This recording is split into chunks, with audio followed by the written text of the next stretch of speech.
The Metaverse Nomads were on with the director of game design for Star Atlas for almost 3 hours, and a lot of information and vision was shared during that time. Here's your TLDR. Starting off with player feedback, cargo weights. The team will be lowering product weight so the resources add up to a higher weight than the crafted items. SDUs. Scanning was made for players with smaller fleets. Larger fleets are for mining and crafting. Currently, it's not as smooth of an experience as they would like. It's the governing agent of the economy, and they're going to be exploring some changes. Here are some possibilities. They might change the number of sectors on the map, or decrease the fuel costs it takes to move from one sector to another. They want to make it viable to move around and scan. There's also the possibility of changing the probability. Currently, if an SDU is found in the sector, you have to wait 2 minutes before another SDU can be found there.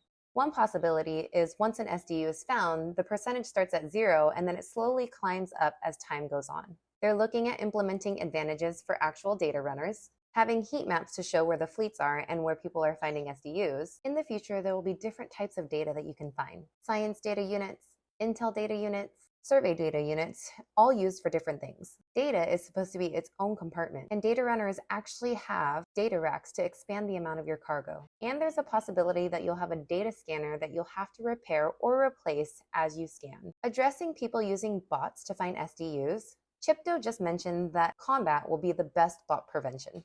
He wanted to mention that cargo weights and SDUs, this is all based off of player feedback, and they're always listening to the community. Star-based. Upcoming next on the roadmap is combat and also star-based building. Chypto says that star-based should come first for 2 reasons. One, with Sage Labs you can craft, but you're supposed to be able to construct starbases and upgrade them. Until then, you can only redeem items. Number 2, the on-chain programs were already set up for Sage Labs, so star-based would come out way faster than combat would. So what does star-based look like? Currently, Sage Labs has 17 star systems, and they already have Tier 5 star bases. When they roll out star-based upgrade and construction, they need to reset the map and start with just the CSS. And players would have to craft the products to start building the star bases on each of the 17 star systems and start upgrading them. As you upgrade, more recipes will become available. Starbase will be launched on a new game ID program, so you'll have to get your assets over there. It's harder to reset the map and the environment than to just create a new one. So when Starbases come out, you can turn off the resources and the crafting emissions in Sage Labs, so you'll have to bring everything back to the CSS and transfer it to the new game ID.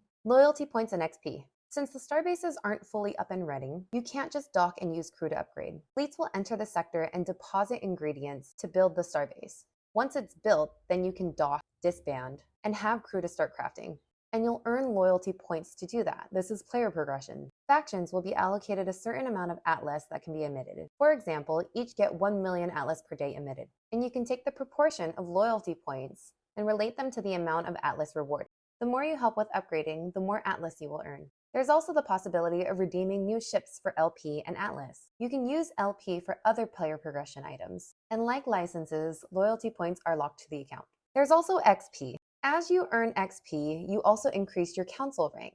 These are like privilege points or attribute points. This determines the number of fleets that you can have, increasing your fleet size, number of crew members that you can have crafting at once. Maybe there'll be a star path fee reduction or a crafting fee reduction. Your council rank is your entire account. It drives how big your enterprise can be. Once they turn that on, you won't be able to use all your ships, but they're probably not going to have a full council rank system to begin with. They're going to want a period of time to allow players to earn XP and to level up.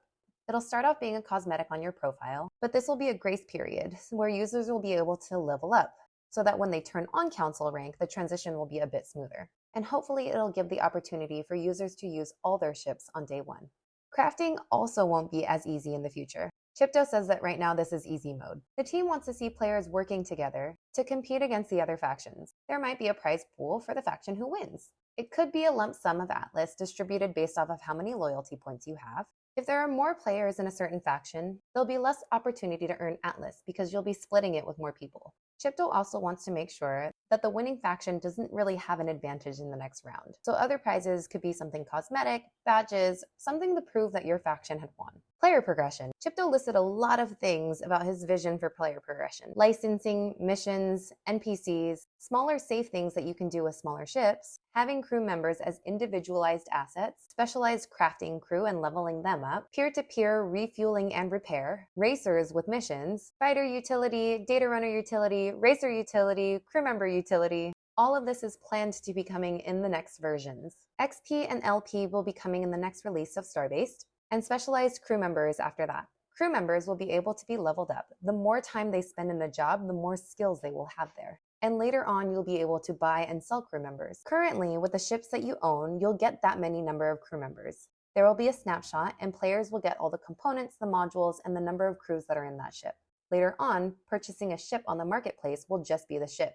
No components, no module, no crew. They plan for people to be able to buy bundles. Couple other things. Self-destruct. The cost to respawn and the time to respawn will vary based off of the fleet size and the distance that you're going. Over time, you'll be able to choose where you want to respawn. They also talked about sending a signal for help where somebody will come and rescue your ship if you need to self-destruct, and the atlas that you pay will go to that person instead.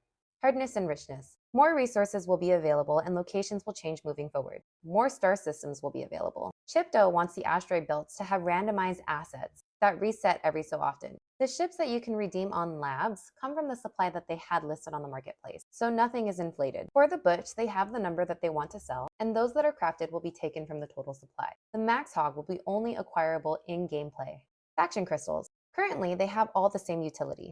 They didn't want to create asymmetry across factions this early on, but in the future there will be unique recipes for which each crystal is used for. Combat. The first iteration of combat would be in the medium risk zone. They want it to be fair and stable before they turn on the high risk zone. They'll need time to get the systems in place, the resources, the data, and the utilities in the high risk zone. During combat, you won't just be able to turn off your computer. You'll have to park your ship somewhere safe where it can be defended, or you can turn on stealth mode. For Oni's stealth mode, even though you can be seen on-chain, in-game, it'll depend on the scanner's skill level for its ability to find you. Factions will have different amount of starbases available, especially once combat starts. 2 to 3 more crafted items and more resources will be introduced. Crafting trees are going to be pretty much what you see now, with more additions to it. And they're working on less clicking. A lot of it is because that's how it just works on-chain. They just need time to improve it. And the third-person shooter game? They're planning to have a third-person shooter game mode where you can go and kill bots on randomized locations on the map. It'll be a mini-game with firearms, grenades, sliding, and jetpacks with different stats. This will also include player progression, and you'll also be able to consume resources during gameplay. That was a lot. If you have time, definitely watch the full video, but that's it for the TLDR. Thanks for watching!